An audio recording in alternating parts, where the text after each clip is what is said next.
Hi, good morning. We're here with Duncan Carter from Macallam Talent Resourcing. How you doing, Duncan? Yeah, very well. Thanks, Mike. Really good. Nice to have you with us. So, if you could start things off and tell us a little bit more about who you are, what it is that you do, and how long you've been doing it for, please. Okay. So, my name's Duncan Carter. I'm the director for Macallam Talent Resourcing. So, Macallam Talent Resourcing is a talent acquisition and career transition, and we also do interim management organisation. And basically, what we do is we resource and build senior management teams for organisations, primarily in the facilities and engineering sectors.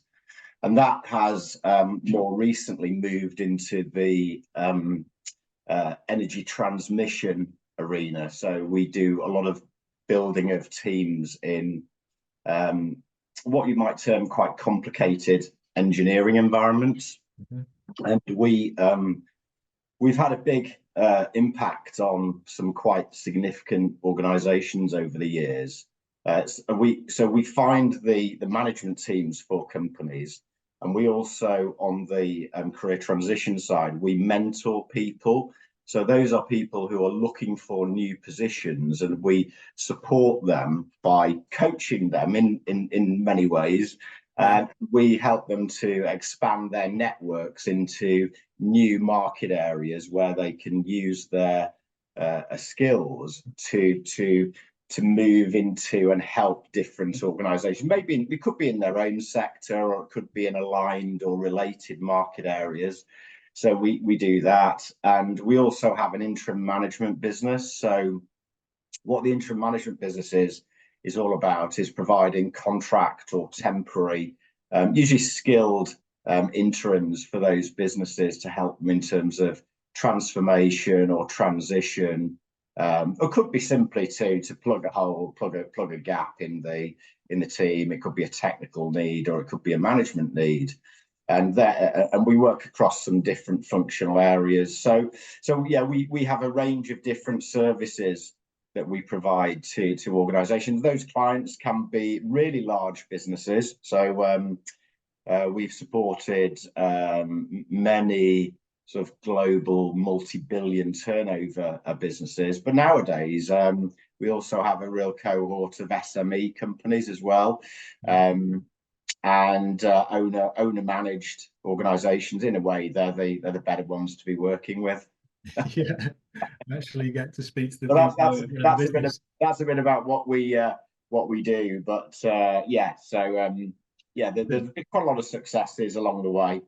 When did you start the business then?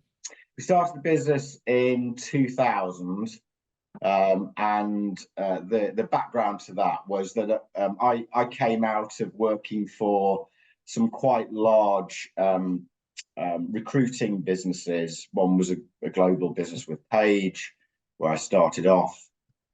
And then the next business that I worked for a number of years was based down in Leeds. It was quite a fast growing organisation. I became part of I wouldn't say the senior leadership team, but I became part of the management team, and we grew that part of the business from five to 30 people in about 3 years, and I led some of the growth of that.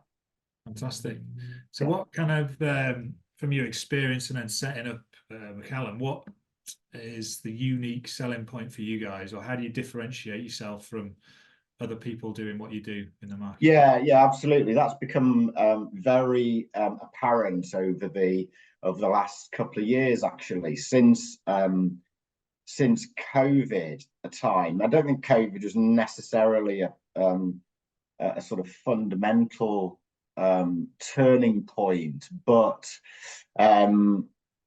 before we had a lot of years of actually growing and building the business in terms of its size and scale, and working with a lot of different organizations in a sort of light touch sort of way, I suppose. We would provide them with their good people, and all that was very, all that was great. We did a good quality service, but we were sort of fairly broad in terms of our customer profile and our customer base. We had lots and lots of different customers. Yeah. And we were dropping in and out of some of those customers quite regularly. Sometimes we'd work with them and then we'd lose touch, we'd move on to work with other organizations, and we'd do it that way. What happened over the last few years is that and we moved our business from well, it's gone through various sort of phases. A big phase for us was working with the large scale facilities operational organizations. So those would be the likes of your OCS's, Interserves, Balfour Beatty Workplaces, those types. Look quite large, big businesses, significant headcounts. Interserve had 80,000 people within their organization. We supported their growth. So that was all fine. But what we've done over the last couple of years is that we've taken that sector experience and we've moved that into the energy space, so the new energy and renewables and energy transmission arena. So we're a real sector specialist in finding very hard to find people in that marketplace. But what we really do is we've completely changed our assessment and our project delivery. So our project execution now is completely different. And there were some turning points for that. So one particular project that we did, or assignment, we built a new business for a company called M Group Services. Now, M Group Services are a 1.2 billion turnover organisation backed by PAI partners, private equity firm, and they wanted to get into the high pressure gas marketplace. So they were already in the low pressure distribution. You might see them outside of your door digging holes in the road, but they wanted to get more into the upstream gas market. And we helped them to build a brand new business for them that basically enabled them to leverage revenues of, their plan was to leverage revenues out of that of about £60 million per annum. So quite significant. And the way we did that was completely different to how we'd done other projects. We went out, assessed over 500 people for the various roles. We developed some competence matrix programs, assessment programs, in conjunction with a partner that we worked with. And we basically created a whole new framework around our operating arena. So that was a really big turning point. So we utilize that now with all of our other customers. And that's gone down really well because we've had some big interventions with other clients doing that. Yeah. And the other thing that we do, which makes us slightly different, is the risk sharing. So how we look at risk and reward with our customers, and we make sure that the outcomes are solid. Otherwise, we then default that back into giving them extra work on other projects to compensate. So there's a number of areas there. I would summarize it as our sector experience, our different project execution, and our risk sharing. Brilliant. It's quite a detailed analysis of that, but it just shows you in terms of what you can do for your clients. It's pretty impressive. Yeah, we do really. We used to think we did a really high quality job, but we didn't compared to what we do now. Continuous improvement, though. That's it is. Yeah, that's right. Looking at that, and based on your experience of what you've done to somebody else, and gone, hang on, absolutely, yeah. So, what does the future look like for you guys? Sort of where are you? Well, I think the future does look. You could say in some ways it's unpredictable. Very unpredictable in our market area. Not, well, should I say, in our business area, because we tried to make it less unpredictable, if you like, or more predictable. I was going to say, how do you face that challenge? What wisdom have you got to share on that, or experience, or kind of how you're tackling it? Well, yeah. I suppose without going into all of the the fine detail of it is to create partnerships with our customers, whereby we can share some of that risk around revenue generation as well. So we're trying to, as we're trying to work with fewer organisations in a more partnering approach, where they effectively invest in our service more. So that's a good thing. That's how we can make it more predictable.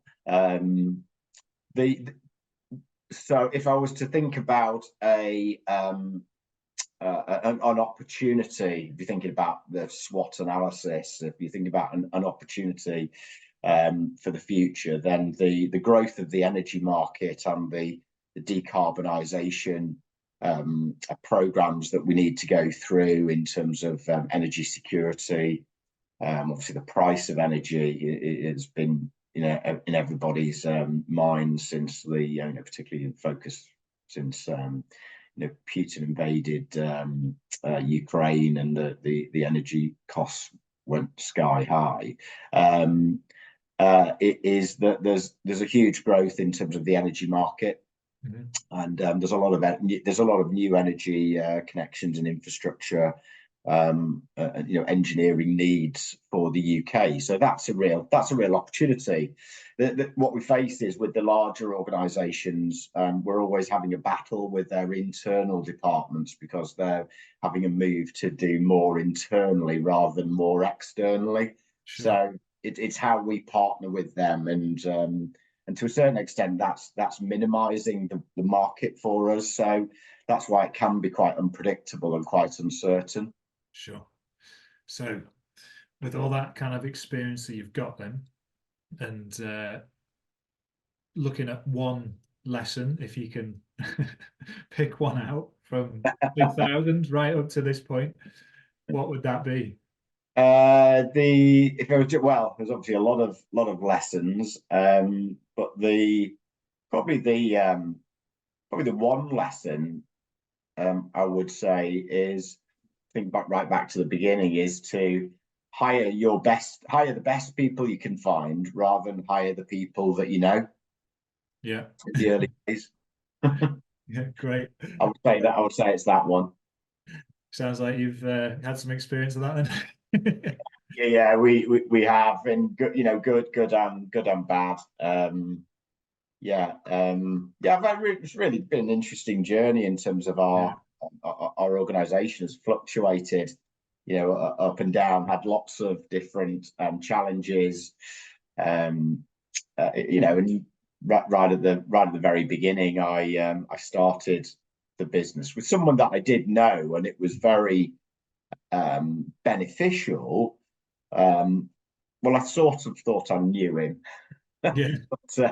But then I didn't, in a way, and then I ended up having to remove. I basically had to fire my business partner and equity partner in the business because of something that he did later on. So that was a fairly traumatic but transformational sort of moment as well.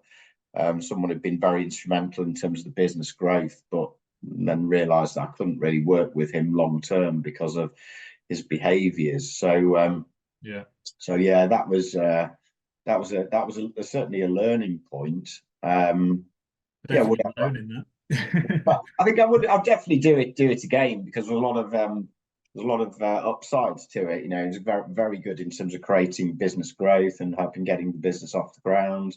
Yeah. When you're hiring the people, when you're first starting out, you sort of tend to go to some of the people that you know, and I would say that that's not necessarily the best plan. Mm-hmm. Less comfort and more sort of uncomfortable into something that could be better, maybe, or less what you know, rather. Yeah. I'd just say maybe we should have done what we do for our customers, and we advise our customers to go and utilize us to find the best possible talented people, and to look outside of their core networks and all of those sort of things to really sort of scoop in as many great people to assess from at the beginning. And we'd probably have done that for ourselves right at the beginning. I think would have probably benefited us as well. So with all the ups and downs that running a business brings, such as what you've described there, what Yeah. inspires you to keep on going and do what you do? What inspires me? Well, I think the things I've touched on in terms of the growth of and the need for the growth of new energy infrastructure and the way that's changing is quite inspiring for us. Well, I say it's a good opportunity for us because there's going to be strong needs around that, and it's an area that in some ways the UK isn't, it doesn't have enough of the right people and the right skill sets. So we even think, we've even been with some of our customers bringing people into the UK from overseas because we just don't have enough of the right talent here. So we do see that there's a strong need for our services going forward. So I would say that that's the sort of thing that I always have in the back of my mind, that I think that's that's why we're doing what we're doing, to capitalize on that growth. So that's I would say that's the sort of thing that inspires me to do it. Good stuff. Thank you. So if we go a little bit more generic and offering advice to someone who was just starting out in business, whatever sector that may be, is there a piece of advice that stands out for you that you could offer? Yeah, I think the certainly. I think first of all, create an aligned team that are all working to the same objectives. Really understand what those objectives are. Know why you're doing it, and understand that there's big ups and downs for running. If it's your own business, depends on what that is. I mean, going into starting a business doesn't necessarily mean that you're just doing it on your own, of course. So yes, I did that with somebody else at the time, and then I grew the business, and it was very, very successful. But equally, there's different ways that you could do it. You could partner with other organizations and get them to help to support you. So I think if I was looking back and I was starting again, I would definitely explore those options in terms of business help and support. And I think you sort of really have to understand that it's going to be very stressful as well at certain points. Certainly, like I say, there's been lots of upsides to running your own business, but there's lots of downsides in terms of can be feast and famine, and stressful in terms of paying the bills, and all financial aspects of running a business are quite stressful. So yeah, just be prepared for that. That's it. I think you can only go through it, to a degree. You can plan to a certain element, but there's the actual experience of something to learn from is what's going to help, isn't it? When you yeah you like I say, you can get those experiences before you do it. Maybe probably not, but I suppose you can mitigate some of the downsides if you have good support in or out of your business thing. Yeah. Good stuff. So lastly then, if there's any latest news that you're up to at Macallam that you'd like to share, feel free, or even in case of letting us know about your website and giving us the address so we can find more about you. You can yeah. No, the website is www.macallam.com.